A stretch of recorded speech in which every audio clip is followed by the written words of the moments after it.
Every night after dark, I walk the dog before going to bed. As if the dog needs help walking. Okay, I let the dog wander.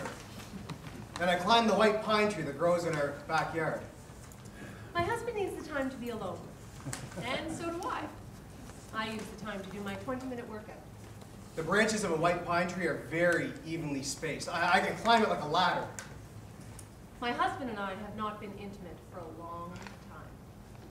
It's been many years since we've had sex. We share the same bed, but we do not have sex. Or talk about sex. We used to talk about sex. We used to, back when we first got married. But we gave it up. We gave up talking about it, and we gave up doing it. And really, we're better off. Well, the only thing talking ever did is make us self-conscious. We were already self-conscious. We figured out early on that we were no good at sex. I think I was afraid and unsure of our goals. I was clumsy at it. I didn't really know what buttons to push. And more often than not, someone got hurt. One way or another. So we gave it up. But once, years ago, when we still talked about it, I asked her what there was about the way that we made love that she liked. And she thought, for a very long time, long enough for it to be embarrassing, long enough to make me wish I hadn't asked the question. And when she arrived at an answer, I told him that the thing I liked best was afterwards, when he was finished. When he laid quietly beside me and held my hand. she liked it when I held her hand. Dutifully and forever afterwards, he held my hand when he was done. And I liked it when he did. I really did. It was the other stuff, the stuff before holding hands that she didn't like. And actually, neither did I. He suggested to me once I wasn't allowing myself to let go. If I could just let go, I would learn to enjoy it. And if I enjoyed it, he would enjoy it.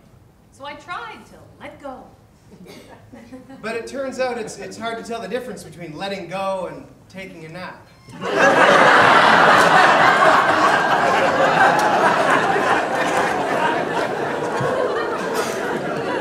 At the height of passion, I was forced to open my eyes to reassure myself that she hadn't left the room. So letting go wasn't the answer. I had an idea that I could make things better by initiating sex more often. I figured if I had sex often enough, it would grow on me. She used to go crazy with animal passion at odd hours of the night. Without warning, she'd be on top of me, rocking. It scared me.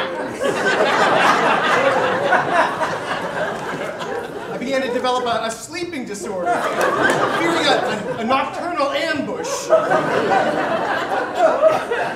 It wasn't making things better, so I quit initiating sex. And for the most part, so did I. We slept better. There was one terrible night when things really started to unravel. He was biting my toes, apparently in search of a previously undiscovered erogenous zone. I was staring at the room, trying not to see snakes in the wallpaper. Her head was clearly elsewhere. And at the moment of insertion, As soon as I became aware of him inside me, as I was on the crest of my wave, the shoreline in sight, I said, yuck.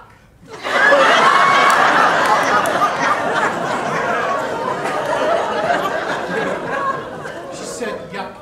God, if I could have taken it back. She said, yuck. Yuck! I hadn't really meant to say it. It slipped out. I don't even think I really meant to say yuck. I think I meant something more like, What I said was yuck. Yuck. There was no taking it back. There was nothing to be done. He rolled off me and lay on his back. I stared at the room, trying not to see bear traps in the wallpaper. We drifted uncomfortably off to sleep. Never spoken of that night. It passed, uncommented upon. But it gave us perspective. We have a new outlook. sex, we believe, is not for everyone.